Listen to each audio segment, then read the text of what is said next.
Après la boxe, le rugby et le taekwondo, c'est au tour de la Fédération polynésienne d'escrime de se voir retirer son agrément. Une décision du pays motivée par des fautes commises après 1 an et demi d'enquête administrative menée par la direction de la jeunesse et des sports.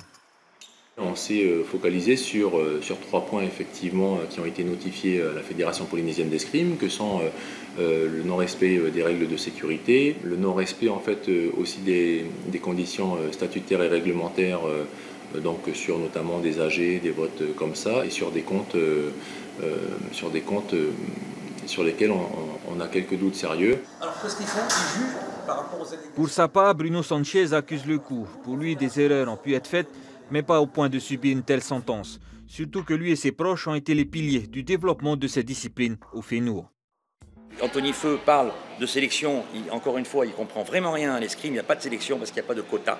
Donc une sélection, c'est quand il y a un nombre personnel, mais ça c'est encore la méconnaissance totale du sport, de l'escrime en particulier. Maintenant, je lance la balle au banc. S'il y a une sélection, alors ok, payons les billets, messieurs les ministres, payons les billets aux 10 et allons jusqu'au bout. Parce que c'est trop facile de faire une sélection alors qu'il n'y en a pas à faire et que les parents se chargent du paiement des billets parce qu'on m'a privé de mes 4,5 millions de subventions. Il faut un petit peu un jour raisonner et penser aux enfants, aux parents.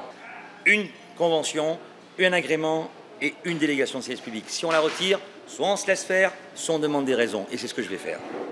À défaut pour l'instant d'avoir une fédération représentative du pays aux prochains Océania d'escrime en Nouvelle-Zélande, plusieurs scénarios sont avancés pour sortir de cette impasse, réunir une commission ad hoc pour faire partie les athlètes à ce rendez-vous ou attendre l'avis du COPF le 14 mars prochain pour prendre une décision.